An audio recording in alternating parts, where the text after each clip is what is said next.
Hey everybody, it's good to be back with you again.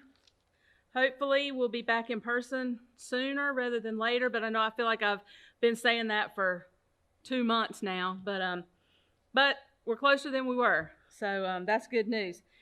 Today I just wanted to kind of touch on a couple of things that I've heard over the last week, and then I'll jump right into our lesson. But one thing, I was listening to the podcast this week from Mike and Jordan, and that's a really cool thing. So if you haven't tuned into any of the podcasts yet, I would encourage you to do that. It's a really good program. But they said something on there about it's not just our job to teach. And that got me thinking about Nathan and I. And, if we came in here week after week and it was just about teaching, we would really be missing the mark. It's more about equipping those who are listening to what we're trying to teach, to what's being taught. And so you might say, well, what are you equipping us for? Well, equipping you for the ministry. That's the goal. The Bible tells us about that. It tells us that we're supposed to go and make disciples of those around us. And so through the teachings that you get, whether it's through Sunday school or, preaching or whatever it is, it's not just about somebody standing up trying to teach something, but it's more than that. It's about equipping us for the task that God's called us to do, for the purpose that He's placed on our life. So, that's something that's kind of stuck with me this week. Another thing that has stuck out is something that I heard on the radio. And last week, when Nathan was doing his study here, the end of 1 John chapter 2 talks to us about when the Lord returns, when Jesus comes back. And it talks to us about we're supposed to stay in the course. We're supposed to stay prepared and ready and anticipate that, so that when He comes, that we find ourselves confident and that we don't find ourselves ashamed. And so while no one knows when the Lord's coming back, no one knows when the end of time is going to be. I know there's been a lot of speculation, as there is anytime something different goes on in our world.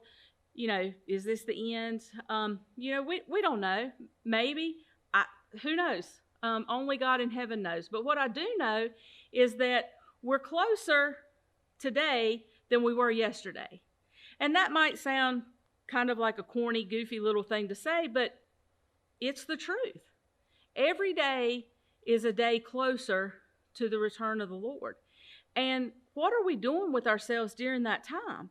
So I heard on the radio this week a question that really stuck with me. And I hope that when I ask you the question, it's something you'll sort of think about and mill around in your mind, and you'll really put some action to the question. So during this time over the last few months when our schedules have been disrupted, for some of us, our routines have come to a halt. Everything is different.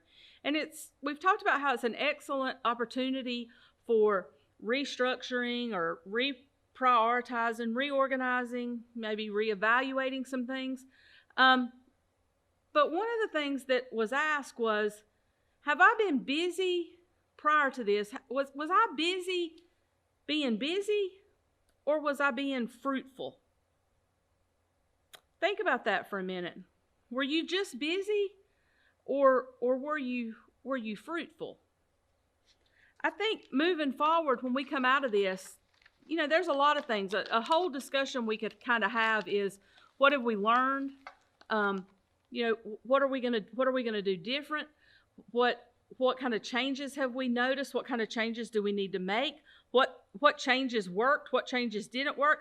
All of those are going to be important conversations for us to have moving forward. But right now, I just want you to think about that. When you come out of this on the other side, are you going to go back to being busy, or are you going to go back to being fruitful? Or are you going to be fruitful for the first time? I don't know. That's a good question for me. I think maybe a new filter that needs to go through my mind when I'm trying to make decisions and I'm trying to decide what I'm going to do or what I'm going to say, where I'm going to go, is, will this, can this, does this, is it fruitful for the kingdom or not? And if my answer is no, then I think I'm going to have to reconsider the importance of it and try to focus my time more on being fruitful rather than just being busy. And that's a challenge to us all, because like we talked about last week, there's going to come a time where this life's going to be over. We don't get a do-over. And are we going to be confident, or are we going to be ashamed? I don't want to be ashamed. So moving forward, hold me accountable. I want to be fruitful. I don't want to just be busy. So moving forward, moving right into chapter 3 here. I want to try to be mindful of our time, so we probably won't get a whole lot studied here tonight. But starting with verse 1 in chapter 3, it says, "How great is the love that the Father has lavished on us, that we should be called children of God." That is what we are, children of God. I like that word. I like the word lavished. I don't really know why I like it, but when I read the word, it was just a word I thought I would like. You know, some people have words they don't like. For example, my son, Andrew, he can't stand for you to say the word ointment. Like, for whatever reason, that just kind of grosses him out. So he doesn't like for you to say that word. So sometimes when you want to really get on his nerves, you know, we'll say ointment, ointment, ointment. But, you know, anyway, you may have words like that just annoy you. And maybe you have words that you really like. Lavished is one of those words. That's a word that I like. So I looked it up in the dictionary. I figured I knew what it meant, but I wanted to look it up in the dictionary to be sure. And after I looked it up, I decided I liked it even more. I liked it because it's an adjective and it's also a verb. So if you kind of go back down memory lane a little ways to your English class, you'll remember that adjectives are description words and verbs are action words.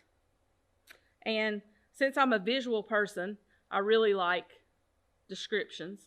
And since I have ADD, I really like action. So right off the bat, I knew I would like it. Then when I read the definitions, as an adjective, lavished means sumptuously rich, elaborate, or luxurious. Doesn't that sound like awesome? Sumptuously rich? That sounds like something I would want. Lavish as a verb means to bestow or to give something in generous or extravagant portion or quantity. Again, like that sounds like something I would want, right? Made me like the word even more. The word bestow means to give something without receiving anything in return. So God lavished his love on us. Who wouldn't want that? Who wouldn't want a generous, extravagant portion of God's love, of his rich, elaborate, luxurious love? And he did that without expecting anything from us in return. The Bible tells us that he gave while we were yet still in our sin. He just freely gave that. As I was studying for this and I was reading that, I began rereading a book, and I want to show it to you. It's called Crazy Love. It's a Francis Chan book. And I read this book for the first time probably about 10 years ago. And at the time that I read it, it completely changed my whole perspective on my relationship with Jesus. I think that I was already thinking, before I read the book, I was already starting to kind of have these thoughts of, I think I'm missing something. Like all these rules and all this religion and all this, you got to do this and you got to do this. Like it wasn't really adding up. You know, what I was studying in my word and kind of what I felt like I was hearing, you know, it wasn't making a lot of sense to me. And I felt like I must be missing something. And so somebody recommended this book, and so I began to read it, and it changed everything about how I saw my relationship with the Lord. So I can't stress enough how beneficial I think it would be. If you've not read this book, read it. Or if you have read it, reread it. What I have found as I've been rereading it is that it's especially applicable to this season that we're in right now. So I'm seeing a whole new insight in the book for what I'm dealing with right now than what I got the first time I read it. And I think that's the mark of a good book, that each time I read it, it can speak something new to me. So anyway, crazy love. That's what God's love is towards us. It's crazy. It doesn't make sense. It's just big and huge and awesome and wonderful, and we didn't do anything to deserve it. He just lavished it on us. I think that if you don't get that concept, that you're missing out on the greatest love story of your life. Sure, there's people that love you. Absolutely there is. But there's nobody that loves you like the Father loves you. There's nobody that loves me like the Father loves me. As much as I love my husband, as much as I love my children, it's pale in comparison to God's love for them. And once you get hold of that, it changes everything about you. So while we're talking about that love that God lavished on me, let's not forget to make some application here, to take some of the practical and how can we apply that in our everyday life. So as believers, we're supposed to be imitators of Christ. And we know that Jesus only does what he sees his Father in heaven do, right? So if God lavished his love on us, his children, and we're supposed to be imitators of that, one of the greatest places that should be evident is in our marriages. You know, marriage is by divine design. God designed it. He created it. And it's supposed to be a picture of his love for us. So think about that. If that's one of the places that we can share this example, are we doing that? Are we lavishing our love on our spouses? Is what we show them, what we offer them, what we give to them, whether they have earned it or not, whether they deserve it or not, is what we're doing, is it sumptuously rich and extravagant and luxurious? Is it freely given in a generous portion? It should be. It should be. And if it's not, why? We need to check our hearts on that. We're supposed to be like him, so we're supposed to follow his example. That's what we're supposed to do. You know, when babies are born, everybody says, like, who does he look like? Who does she look like? And everybody tries to find these resemblances in this newborn baby in their mom or their dad. And as the child grows, all throughout the stages of life, you'll hear more and more, he acts just like his daddy, or he acts just like his mama. They're talking about the character, the reputation, the actions, the behaviors. He gets that from his daddy. As children of God, people should look at us and be able to say, she gets that from her father. He gets that from his father. He acts like his father. When people look at us, what do they see? The scripture goes on to tell us that they'll know we're Christians by the way we love one another. Now, we're going to study that a little deeper as we get further into 1 John, but it's important to note that right here. When people look at us and they see our love towards our spouse, does it reflect the Father's love towards us? Because what He puts in us, we can give out. Where are you on that? This is what I know for sure. 100% guaranteed, for positive, for sure, is once you get to know the Father, and once you learn and you realize how much He loves you, you can't help but fall madly in love with Him. You can't help it. All you want is to be closer to Him. All you want is more of Him. And it will radically change every relationship in your life. Every single one. Without question, without doubt. Moving on quickly here, it says, when He appears, we will see Him. And we will be like Him. As believers, that's our great hope. You know, this world is evil. There's a lot of bad stuff. You know, right now, just look around. You don't know who to believe. You don't know what's right. You don't know what's wrong. You don't know who to trust. You might go to bed thinking you know what's going on, and you wake up and it's changed again. God never changes. He's the same yesterday, today, and tomorrow. He always was. He always will be. He does not change.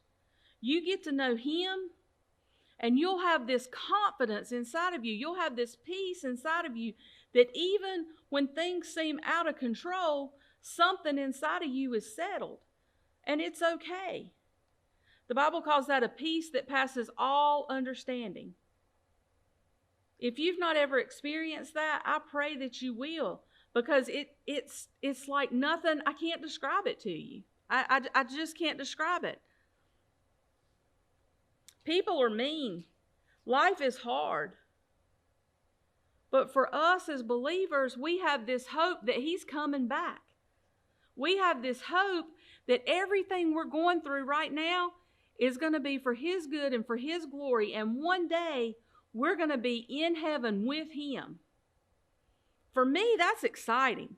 Like, I love that. I love talking about heaven. I love talking about the Lord coming back. It just sparks an excitement inside of me. It's this great hope that I have, and it's encouraging to me. When things get me down and get me overwhelmed and cause me to worry, you know me, I'm a worrier. But I hear that voice. I hear that small voice that says, I got you, and it's going to be okay. I hope you hear that voice too. I pray that you do.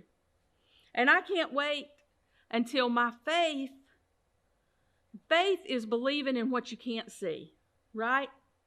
You know, when I used to do youth, I used to do this little thing. I used to tell them, like, why is it that we walk into a room and we flip the light switches on and we never give it a thought?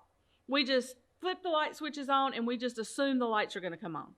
Even when we know the power's out, how many of you still do that? You know the power's out, but you walk in a room and hit the light switch. It's just automatic. It's what you do. Or you walk into a room and you just sit down in a chair. You don't ever walk up to the chair to be sure it's going to be, sturdy and stable. You just kind of walk in and sit down. Why is it that we have so much faith in our electrical system, or so much faith in a chair, an object, and so little faith in the God of the universe, the one who created us, the one who is in control of it all? Why is that? I can't wait until my faith, that what I cannot see, becomes what I can see. I can't wait for the day that I get to see Jesus face to face. But in the meantime, I'm challenged to be better, to do more, to love Greg lavishly, so that he knows where he stands with me. And to be fruitful and not just be busy. If it's not about the kingdom, then it's not worth my time. The scriptures tell us that the fields are ready for harvest, but the laborers are few. I'm ready to labor. Are you? Well, we didn't even get to verse 4. But this is a good place to stop. The following verses are some pretty strong verses. There's some pretty good things for us to pick from there and learn from there. So I want to be sure that we have plenty of time to dig into that. So we'll save that for the next time that we're all together. But I hope that you have a wonderful week. I hope that you'll take some of this teaching and let it equip you to be better today than you were yesterday and better tomorrow than you are today. I can't wait till we're back together in person. But until then, I love you and I miss you, and I'll see you soon. Bye.